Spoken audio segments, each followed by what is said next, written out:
السلام عليكم ورحمة الله وبركاته. أكن جرتان هردفتوتا سراجي في نسي أكنجيا. الحمد لله أرانتنا خنين ديري دفين. وهي فولاتين دفين فول خنيا للا فينا فولاتي في أكاتا فول خنيا رشوا مجر أك أمس بقرات تجر أكن رابل ليسو هلا خمين هلا سربنا كم يفيدنا سنين في دير في جت وانين أم فيدا وانين أنا فيدا من سنين في دلوقا وانين في فيدا مجتو سنين سنين في دي أسبرا كل جرا فازلين توتو يكيل لومي جرا جتو سدين خنا أكتر فيدا منو سنين قرسي سجتو برتي إيجالو فين ديما أما أسبرتي كل نجرا سنين جت نجرا فازلين توتو نياغرتان أكن قولو جتو لا فيدا مساكتي فيدا منو أسبرا كل جرا كل نفلنا كل خفاية دمنو بيج أي ساق إساس أنتكا كيلو سني متى خفاية دمنو بشان إسا عادي سني جتشولا تبصينه بشان إسا عادي خفاية دمنا جتشو كم أقرأ جتان كانتي بشان إسا خفاية دمنا بشان إسا هيك خفاية دمني بودا كنا قرنا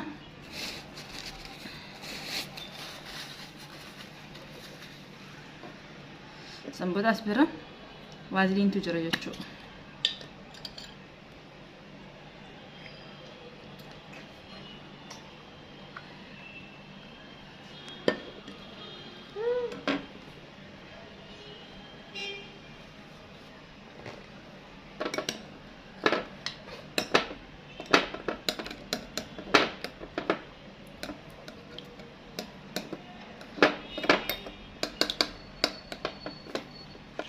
أكو ما قرتها جرتان خانتي وازلين خيتي نقدي وازلين هدو ولله كجتشودا مالين قولي بك خانتي كل عادي جتشو بشاني ساسان خانين نتناكي جتشو بيجار راهم بيسك يلوسان أستي عادي في وازلين كوفان كابا جتشو قالوا توتو جزء تنين جتشو توتو تبايسو هنكاب ناس برتي جتشو توتو واتيكي شو تلينا برتي توتو جتشو نلومي تكا توتو جتشو واتيكو تناكو كابنا هنو لا لا دا سرتي هنباين جتشو أكا هنباين نتي بريدينا فولافيس للافي نافيس وان هند فولا خنيا خلو يساعدا جتشو أكا تيشوشو بمني خشوشو بمني خنافيس بريدا جتشو إيجابيرا قراتشو مسجرو خنافيس متنا كديك نجرا سرت لامو كبان جتشو لا لا جتان سرت لا لا سرت وليت لا كمي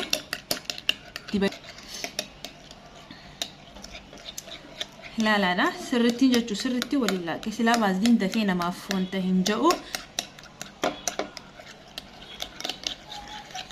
سرتي ولله جتشو أسبرتي يبديتي سينجر سيسان أما جه جتشو له أركتاني مين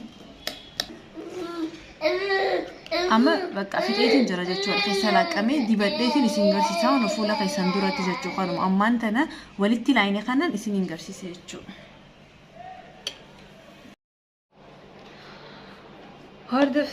هردفت تخيني أكو ملالا جرتان أكن سين ولدت لاقي سينجر سيتي جتشودا أما أنتنا دبدتي سينجر سيجتشو فولا خيني رتي سنيفوان قدمتي نهردفا بسم الله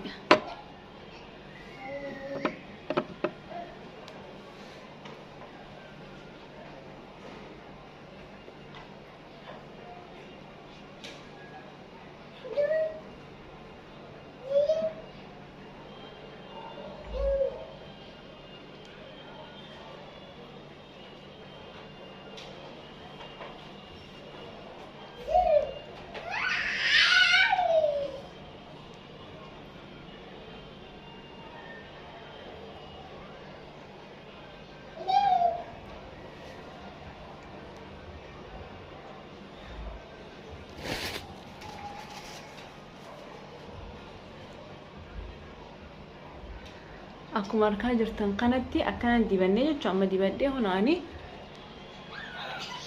متى يقدي بني بودا هنوتي ديبدي تنجرا جتشو دا ديكا كراشاني بجتشو هنگا ديكا كراشاني تكا كانت تينيني تي سامبودا فرادينا جتشو فولا خينيا ديكا كراشان إيجا تينين بودا فرادينا يزي دراتي فيمو فولا خينيا سرتي لكني صابون عدان جتشو صابون عدان لكني أكا جيني فولا خينيا همباني تيجتشو سرتي لكتشو قبنا فولا خينيا يقديني بودا takka fooxaadhaan takka uumatee waan lallaafaadhaan fuula keenya akka nu goddaanetti jechuudha. Sanii fuula keenya goggeeffannee eegasiisan booda kana fayyadamna jechuudha. Gizee fayyadamtus daqiiqa 15 eegasirra ture booda jechuudha.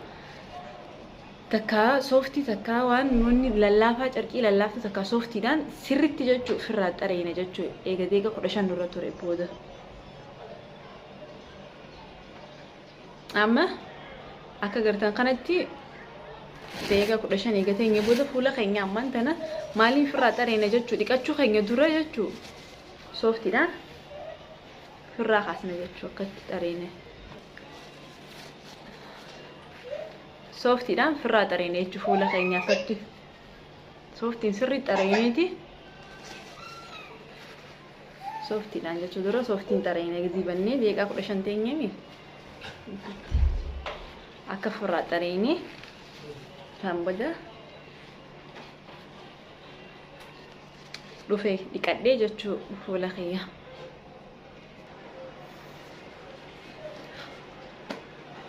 Hordoftoota keenya kanoo ammaan tana dhiqadhee dhufee fuula keenya jechuudha. Lallaafina fuulaa hunoo laala fuulli keenya jechuudha. Dhiqadheetiin dhufee akkam fakkaataan hedduu takka jechuudha namatti tolaan. Saniifuu hundi keessanuu mana keessatti fayyadamaa yaala. Torbaanitti yeroo lama fa'a ni jira miti. Yeroo lama torbaanii yeroo lama yoo fayyadamte fuula kan kee jechuudha. Sirriitti si ibsaa fuula keenya ibsaa gurraachominaas jalaa kanaafis fi akkas birraa akkatti wanni nu shushuntuuru akkanatti ni jira jechuudha. Gurraachina fuula keenyaatiif fuula keenya kan goguuf gizee kana dibannee jechuudha. Fuulli keenya hedduu nuuf ifaa. Saniifuu fayyadamaan isin injaa ka fayyadamne killee xuuxxoo fi vaaziliin jechuudha. Xuuxxoo immoo baay'isuu hin qabnu akkuma isin garsiise sanitti jechuudha. Wanni hundinuu mana keenya keessatti haala salphaadhaan ni arganna jechuudha. Fuula keenyas harkaa. Akkasumas warreen haaree taatan subscribe godhaa, warreen maatii keenya taatan immoo koomentii fi laayikii keessan hin dagatinaadha. Akkasumatti illee fayyadamaan isin bareedumina fuulaatiif yeroo baay'ee jechuudha. Yeroo baay'ee ni fannaan waan nuti bira deemu kana akkana hin fayyadamnu jenna garuu yaani ani waan hin fayyadamne hin fiduun jechuudha. Waan fayyadamee ifif irratti jijjiirama arkadde isin fideetiin dhufaan waan inni fayyadame jechuudha. Kan inni hin fayyadamne immoo hin fiduu sirriitti itti fayyadamaadha. Anasumaan nageessinitti dhaammadha. Assalaamu alaykum wa rahmatullahi wa barakaatuh.